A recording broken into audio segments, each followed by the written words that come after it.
అంత ఫేమస్ అనమాట. ఇంత పెద్ద పెద్ద పెట్టి హీరోలని సినిమా తీసుకుని కదా ఒక నెక్స్ట్ లెవెల్ అనిపిస్తుంది. చాలా బాగుంది.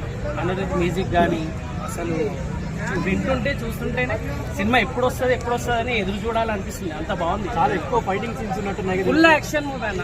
లోకేష్ కనకరాజ్ అంటే డిఫరెంట్ యాక్షన్ ఉంటుంది. ఇట్లా మనకు మన టాలీవుడ్ మన India type Hollywood type of పెడతాడు ఆయన. ఫైటింగ్స్ అంటే ఒక నెక్స్ట్ లెవెల్ ఉంటాయి. అంటే మన కొత్తదనం చూపిస్తాడు ఆయన. యాక్షన్ అంటే ఇక్కడ మన ఇండియా యాక్షన్ చూపాడు. డిఫరెంట్ ఇంటర్నేషనల్ యాక్షన్ చూపిస్తాడు ఆయన. చాలా బాగుంటుంది ఆయన యాక్షన్ మూవీస్ అయితే.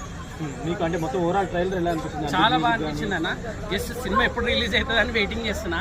నాకు కూడా రజనీకాంత్ అంటే చాలా ఇష్టం చిన్నగా ఉన్నప్పటి నుంచి. ఆయన సినిమాలు చూసుకుంటా మనం పెరిగినాం. అసలు ఆయన ఏజ్కి ఈ టైంలో కూడా ఆయన యాక్టింగ్ చేస్తుందంటే అసలు గ్రేట్. అది చాలా గ్రేట్. అది నాగార్జున విలన్ గా పెట్టారు కదా ఇక్కడ తెలుగు ఆడియన్స్కి. మొన్న మనకు ఈ సినిమా ఎవరిది మనది ఇది వచ్చింది కదా మొన్న రీసెంట్లీగా కుబేరా సినిమాలో కూడా నాగార్జున గారు చేశారు కదా.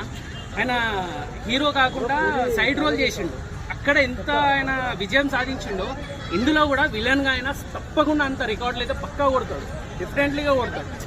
కొత్త వీళ్ళు క్యారెక్టర్లు ఇలా చేస్తుంటేనే మాకు కూడా చాలా హ్యాపీ అనిపిస్తుంది అన్న. చాలా బాగా అనిపించింది నాకు. ఓవరాల్ ట్రైలర్ అయితే బాగుంది. చాలా బాగుంది. Thank you. నాగార్జున గారు రీసెంట్గా చెప్పడం జరిగింది కుబేరా యొక్క మీటింగ్లో తాను ఒక స్టైలిష్ లుక్ ఉన్నటువంటి ప్రముఖ పాత్రలు ఏమైనా సరే నటిస్తానని చెప్పడం జరిగింది. నాగార్జున గారి ఇందులో కొత్త నాగార్జున చూడబోతున్నాం.